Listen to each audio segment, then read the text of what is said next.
Это «Один день в горах», Непал. Трек к базовому лагерю Эвереста. Каждый день новый участок пути, новая высота и новое видео. Без ускорений. Только дорога и все, что на ней происходит.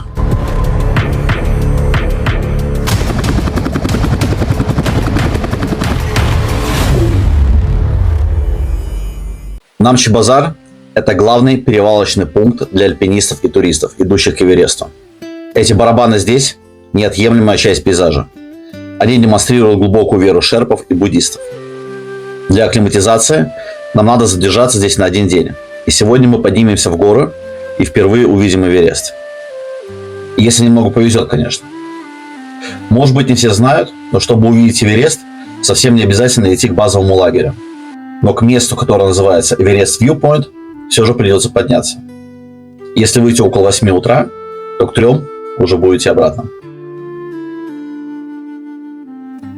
Сейчас довольно рано, но многие магазины уже открыты.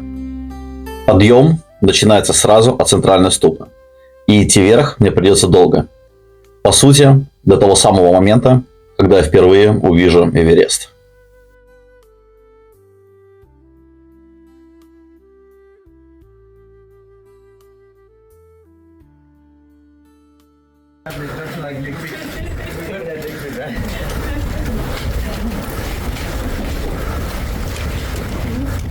Ну вот, дорога начинается в горочку.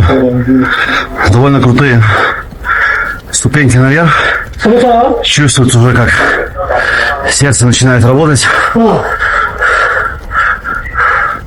это только самое-самое начало. Все самое интересное — это все впереди.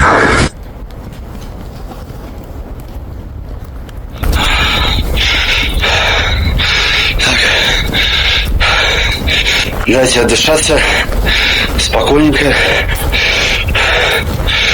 Сразу после Намчи-Базара дорога как-то резко идет в гору.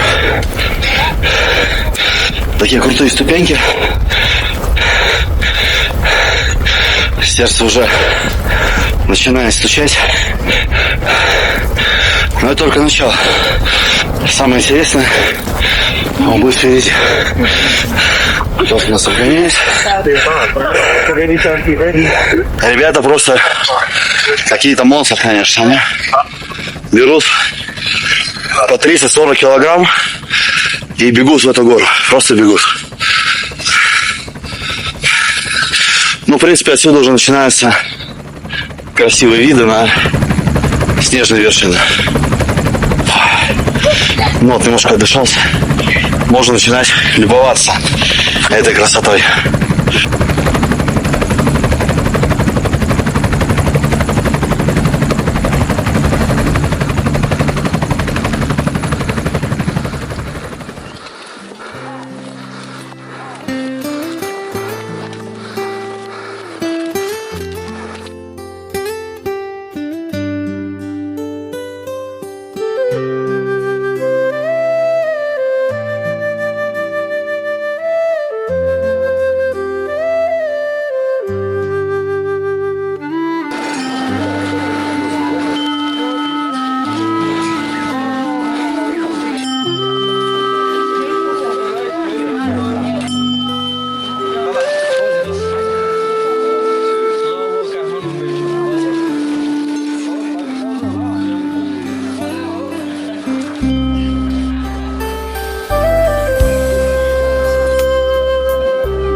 Завтра мы пойдем вот по этой дороге. Это в сторону базового лагеря Эверест. А сейчас мы идем наверх.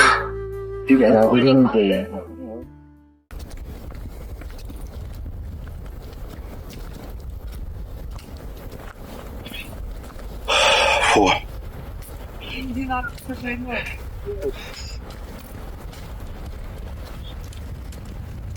Ну что, сейчас надо просто подниматься наверх.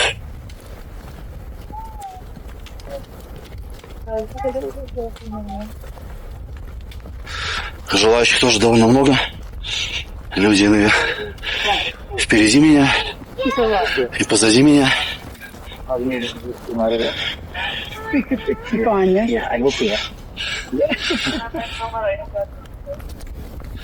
Забрались немножечко повыше. Пульс сейчас 125, в принципе, не такой уж и небольшой. Так, надо осторожно. Ну, а виды становятся все интереснее и интереснее. Так, снизу уже немножечко напирает народ.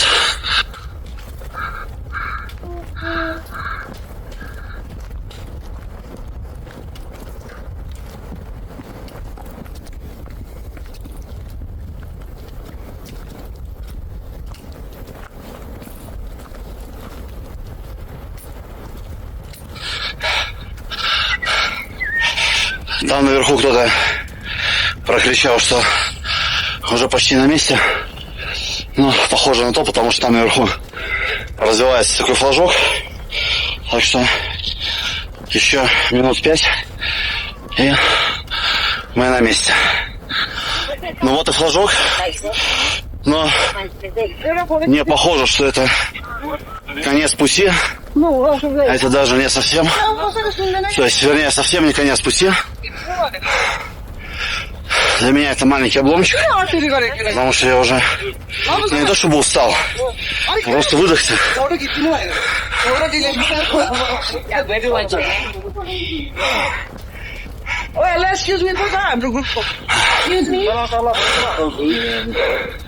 Надо только идти вперед и все. Вон. Ну, в принципе, здесь не грех уже и сфотографироваться. Потому что на самом деле это маленькое, но все же достижение. А виды просто прекрасные. Но здесь, как говорится, чем дальше вверх, нет, чем дальше в лес, тем больше дров. То есть, чем выше наверх, тем дорога становится круче. Образуются пробочки. Вот такие вот из туристов.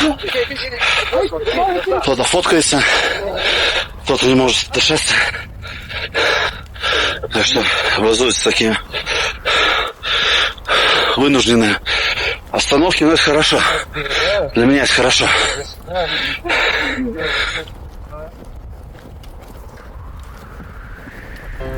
Когда идешь по тропинкам, где ты ничего не видишь, кроме кустарника вокруг, такая дорога немного напрягает, незаметно выматывает. А тут вижу цель, не вижу препятствий. Тут как бы не обязательно быть быстрым. Надо быть упрямым. Но даже несмотря на отдышку, я чувствую себя нормально. Портер идет недалеко от меня. Он все время за мной присматривает. Кстати, у него интересное имя – Депендра. В это время здесь, конечно, рай для любителей активного отдыха. И это полный отрыв от реальности, в котором живут так называемые цивилизованные люди.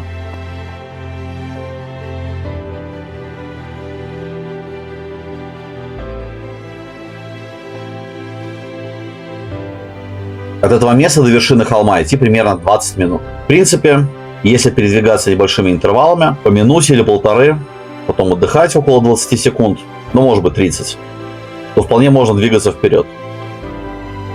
Так сказать, короткими перебежками.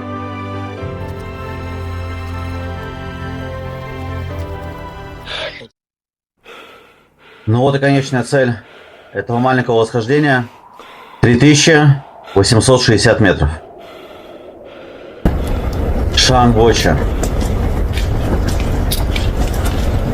Сейчас надо посмотреть, есть тут какое-то местечко, чтобы присесть, перевести дух, и можно сделать несколько хороших фотографий.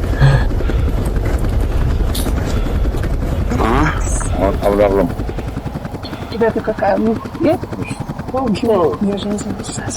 Our means a mother, Dawla means a necklace, so it's a mother necklace. Oh, look at the face. Okay. This? Yes? Oh, yes. Nice photo. Ah!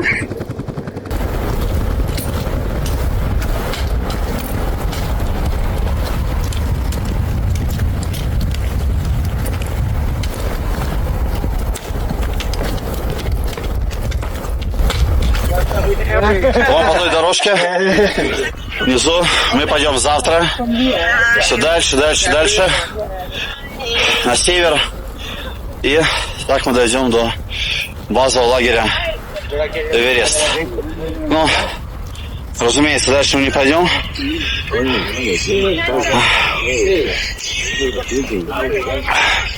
И в этом цель нашего похода. В принципе, здесь все люди очень довольны, радостны, потому что это маленькая, скажем так, маленькая победа. Все увидели гору Эверест. Может быть, далеко не все дойдут даже до базового лагеря, потому что это все-таки довольно серьезное испытание. Но технически мы все видели эту гору своими глазами.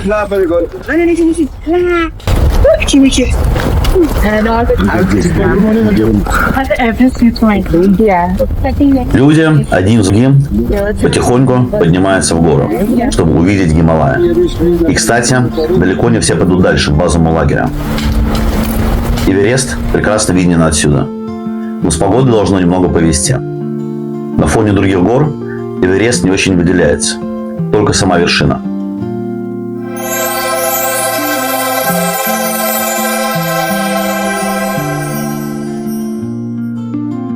Живописная тропа приведет прямо к гостинице и ресторану Эверест Вьюпоинт.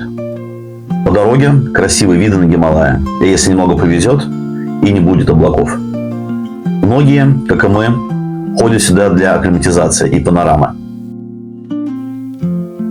Вокруг Намче-базара очень много интересных локаций. Так что сюда смело можно ехать за впечатлениями и природой. В принципе, надо пройти еще немного. И мы пройдем до другой смотровой площадки.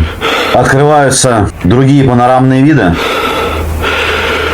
И вон белая лошадка. Белая лошадка пасется. Не хватает ежика, тумана и, разумеется, медвежонка. Ну вот ресторан. Гостиница, ресторан с видом на Эверест.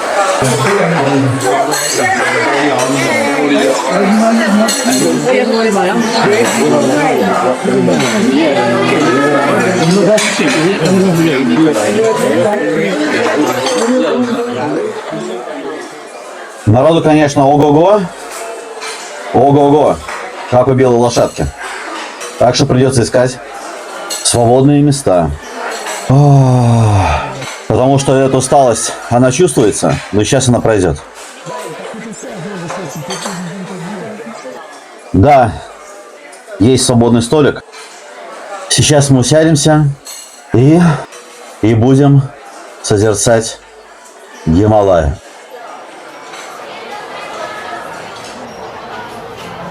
Ну, в принципе, здесь цены, конечно же, намного выше, чем внизу.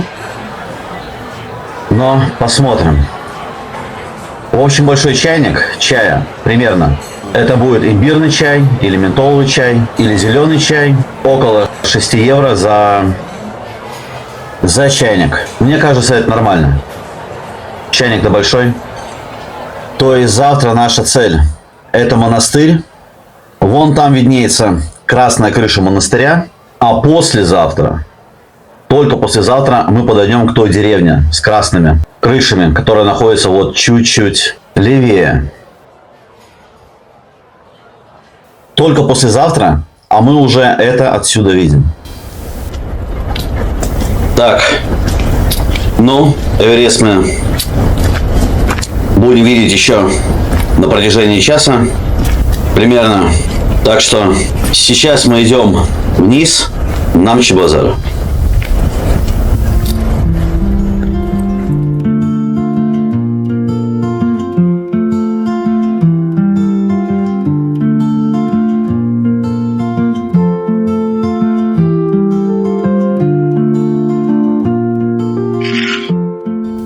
Это просто удивительные люди. Ордеры берут 30-40 50 килограмм. Огромнейшие баулы. И тащит их по этим камням, по тропинкам, вверх-вниз. Просто невероятные люди.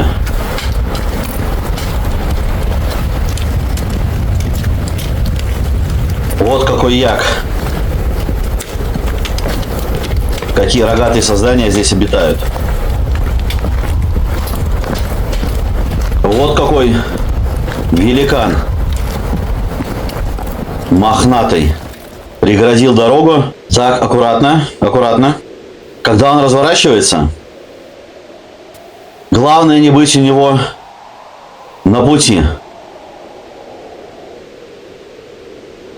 Самое главное – это не стоять у них на пути. Особенно, если он идет на тебя. Тропинки здесь довольно узкие, и в худшем случае можно вылететь с тропы. В целом, они довольно миролюбивые, но с ними надо соблюдать осторожность. А это место называется Сагармата Next. Она находится рядом с Намчи-Базар и открыта для всех, кто проходит трек. Здесь рассказывают историю деревни Намчи-Базар. Туризм начал активно развиваться в 90-е, а вместе с туристами появилась новая проблема – пластиковые отходы в горах. Основная идея проекта – это сбор и утилизация мусора на треках. Пластик и другой мусор используют повторно и превращают в предметы и арт-объекты.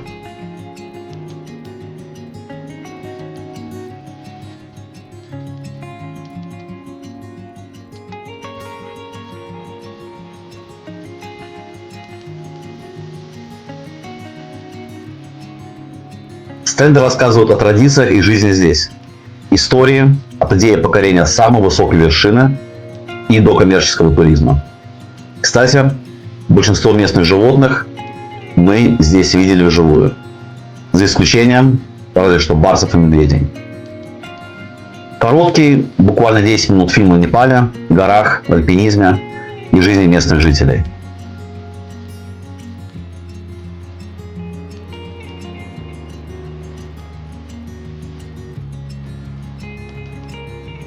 А здесь наглядно показана история. Как здесь было и что здесь стало сейчас.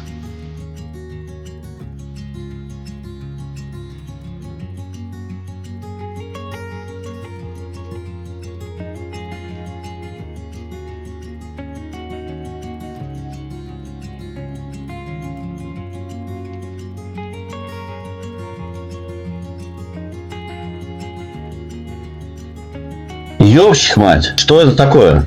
Нос подгорел? Короче, вот тут есть очень прикольная дигитальная карта. Можно конкретно проследить весь трек от Луклы и до базового лагеря. На карте все кажется очень легко, но в реальности все совсем по-другому.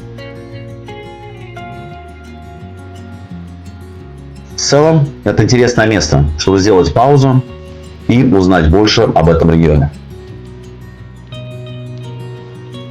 Вниз, конечно, идется намного веселее, особенно в такую погоду. Нет отдышки, нет этого напряжения в ногах и во всем теле. Внизу нас ждет отдых и хороший обед. Кстати, я не рассчитывал, что в Намчи-Базаре будет такой высокий уровень сервиса. Я думал, что мы будем спать в каких-то холодных деревянных домиках, но, к счастью, я ошибся. А по сути, еще одна маленькая мечта сегодня осуществилась. Я увидел Эверест своими глазами.